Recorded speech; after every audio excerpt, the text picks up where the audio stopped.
Selamat datang di channel Denny Pinontoan.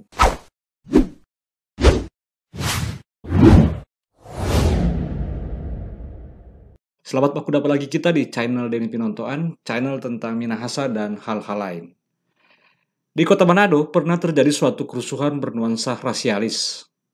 Hari Sabtu 14 Maret 1970, massa besar yang lagi marah merusak dan membakar rumah milik orang-orang Tionghoa di kampung Cina. Kelenteng Bang Hikiong juga dibakar. Gereja sentrum juga kena imbasnya. Kacanya pecah dilempar oleh para perusuh. Bagaimana kisahnya? Sebelum saya lanjut, jangan lupa subscribe, like, and comment. Orang Manado dikenal sebagai orang-orang yang tukang baku seduh atau suka berkelakar, suka bersenda gurau.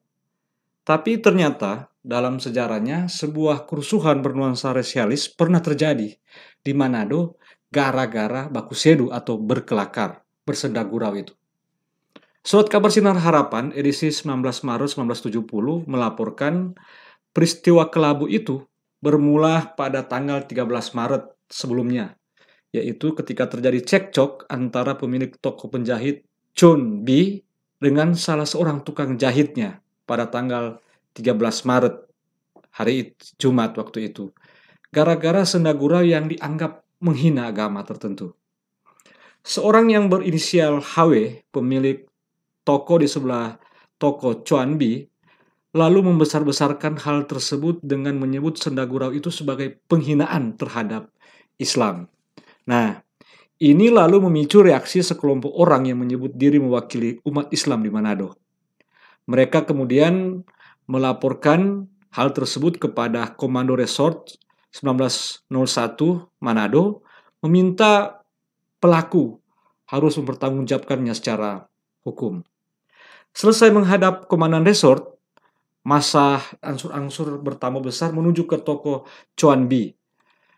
Massa lalu merusak dan membakar toko tersebut dan toko-toko lain di kampung Cina itu. Tidak hanya itu, massa itu juga merusak 2 kelenteng.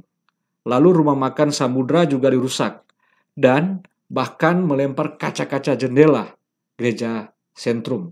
Kaca-kaca pecah dan tentu kemudian menimbulkan reaksi juga dari pihak pemuda Kristen terutama. Api yang membakar gedung kelenteng baru dapat dipadamkan pada keesokan harinya, yaitu hari Minggu, sehari setelah kejadian tersebut. Surat kabar Sinar Harapan menyebut barang antik yang terdapat di kelenteng itu, terutama yang terbuat dari emas, raib saat kerusuhan. Akibat kerusuhan tersebut, pihak keamanan menetapkan pemberlakuan jam malam yang berlaku mulai dari jam 19.00 sampai pukul 04.00. Karena kaca jendela gedung gereja sentrum pecah, dilempar massa perusuh, maka kemudian para pemuda Kristen juga ikut berjaga-jaga. Pada malam minggu itu, pihak Komdak 19 Samratulangi telah mengeluarkan seruan melalui RRI Manado dan pengeras suara keliling kota yang ditujukan kepada masyarakat kota Manado untuk tetap memelihara ketertiban dan keamanan, serta waspada terhadap kemungkinan penunggangan situasi oleh golongan atau kelompok-kelompok tertentu. Dengan segera malam itu juga, Pangdak 19, Wali Kota Manado, para alim ulama, pemimpin parpol atau ormas, maupun pemuka masyarakat lainnya telah mengadakan pertemuan dengan Gubernur Sulawesi Utara waktu itu, H.V. Worang, dalam rangka bersama-sama berusaha memulihkan kembali keamanan. Lalu dalam siaran persnya pada tanggal 15 Maret, tokoh-tokoh masyarakat di Kota Manado dan Sulawesi Utara telah mengeluarkan surat yang memintakan ketegasan pemerintah untuk menindak semua pelaku yang telah turut dalam tindak pengrusakan massal pada tanggal 14 Maret itu.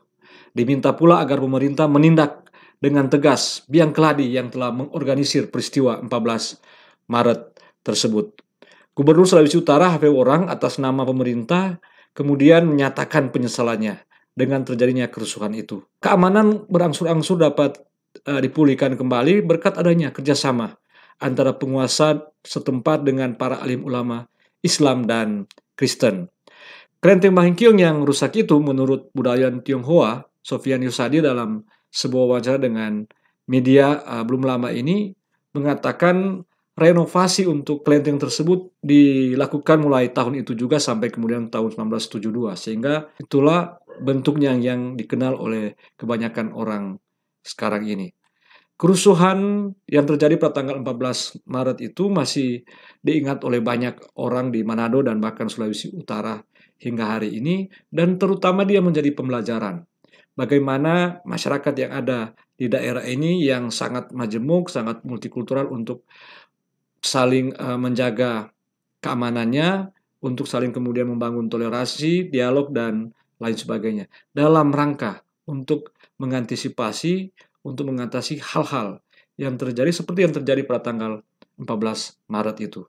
Tapi juga peristiwa Sabtu Kelabu 14 Maret itu mengingatkan juga orang-orang di Manado, Minahasa, dan Sulawesi Utara pada umumnya tentang pentingnya menjaga kerukunan, toleransi, kebersamaan, dan lain sebagainya.